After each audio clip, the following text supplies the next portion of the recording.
Yo, so this is just gonna be a quick highlight on Dassomi and how he basically just saved my whole run yesterday. This run I'm gonna show you here in a second is gonna be from my stream yesterday. I set up a new team for APOC 1. I know I just showed the free to play comp there, so I'd show you guys actually what I run on APOC 1. Um, it does have a lot of meta champs, a lot of good champs as well, but we'll go through. I'll talk about Dassomi a little bit, and then I'll show you my builds, and then I'll show you the run. So first off, we have Dassomi. I usually just switch him into my Elowen's gear, to be honest. Elowen is really high attack, which is what you're looking for with Dassomi. You want a little bit of survivability with him as well. So I have around 30k HP. A little more would be nice, just in case needed, but I think for the most part, because I'm running Sadie on the team, I'm able to get away with these stats currently. So most of the stats I'm looking for, like I said, is attack speed, rage regen, and any survivability. So go through, we'll look at the gear, attack speed, HP, rage regen, healing effect, attack speed, healing effect, attack speed, rage regen, and then all I'm looking for is attack mains with some attack speed, and then attack mains here as well. So I don't even have them full skilled currently. I'm missing huge shields there, and then I'm also missing some essence interval here, but it's not the end of the world. Like, the shield would be very nice to have, an extra 20%. But what does he do? So on his ult, you have the hero can heal 2 or more allied units, granting them magic incense. If the bear's HP is higher than 50%, dispels 1 debuff every 2 seconds, otherwise restores their HP based on their max HP and their caster's attack every 2 seconds. So this really doesn't heal too much. All you're really getting out of this is the huge cleanse. As you'll see, like when we run the run, it's the debuffs are just melted off every time. So he does an incredible job dispelling. His other great, where is it? Is it on here? No. Oh, it's on his main one. Here it is. So what else is he used for in there? He's an inspiration just like Dolores. It's not nearly as strong as hers, but it does indeed help. Like, we saw it in Codex. That's why the Codex scores are going up so much, is because of inspiration champs like him and Fercy. So his ability to add the inspiration to the allies, I think it does over time, especially in this fight. This is a long fight. You will see an increase in damage eventually.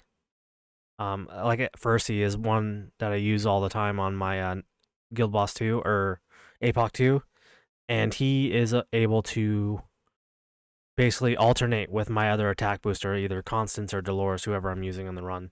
So that's one thing you could abuse with these champs as well. So we'll go in, we'll look. We'll kind of see a spoiler of the score as well, but it's the best way to look at all the builds. So for Wrath, we have him in Infernal Roar. I literally just switched and end up switching all my gear around. Like, I usually do the quick swap. That's like one tip too. Generally on most people's accounts, you're gonna have like some really strong gear sets, and ideally you should just be flopping them around. Like, this new quick change makes it so easy to switch gear. So it's like, if you have champs that aren't really well geared, make sure you get them in some of that good gear that you have sitting around. Doesn't take long. Artifact switching might take a little bit longer now, but it's not a huge deal, guys. Maximizing your score, maximizing your output, like your min-maxing, is way more important than saving some time. So we have Deimos next. He actually has probably the best gear on my account. It's super high attack because his base attack is very low as well. So it's almost like what looks near 500%, but that's also with the Lord bonus and everything. So just max attacks all the way around. And then he is in a max Scarlet Hunt. He wasn't actually in that yesterday. I forgot to switch that right now. He was in a Wailing Skull. He was in Zillatu's artifact. So I didn't actually run Scarlet Hunt on him, nor on him. So I didn't have it on either of those champs. I think I was doing something else. He had Iasin on yesterday. Arrogance. This is actually Arrogance normal build. Double crit damage mains, and then got some decent attack here. with some more attack and crit rate there as well. Volca, I ran her in Invig. It's just a damage Invig set I have sitting around. She wasn't the biggest damage dealer.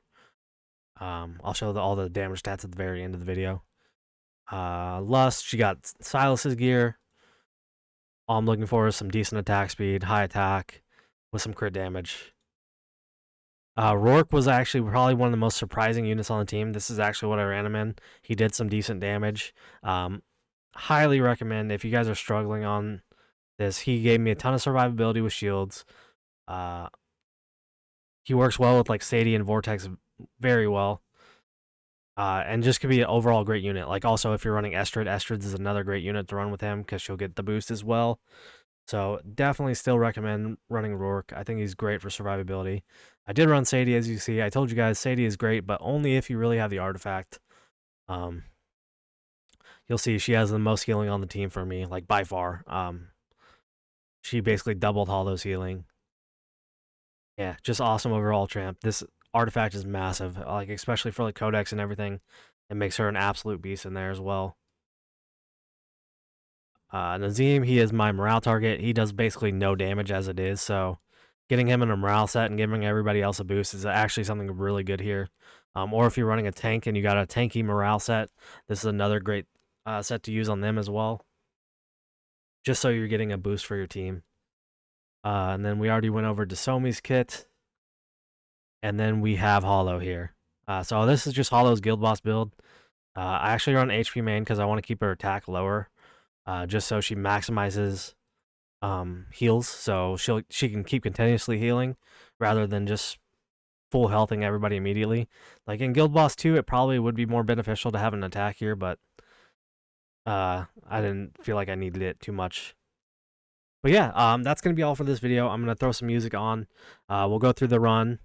I'll show you guys pretty much the timings on everything and how well it went. Tomorrow I should have a Praetus guide out. I wanted to get that out before Praetus does release on Saturday. So we'll go through him. I'll go through his gearing. I'll go through like all the places I use him.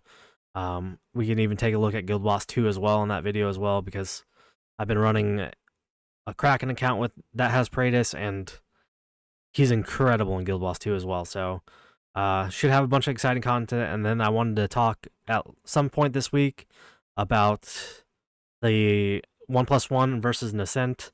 Which one I think you guys should pull on if you are pulling. I know a lot of people might be saving, but I do think these are two of the best banners. I think they're just generally better than the 15x because you have the chance to get new, especially if you have a bunch of lords missing as well. And yeah, that's all for this video. Like, comment, subscribe. Thank you guys for all the love again. And yeah, we'll throw on some music and enjoy the run. Thank you guys.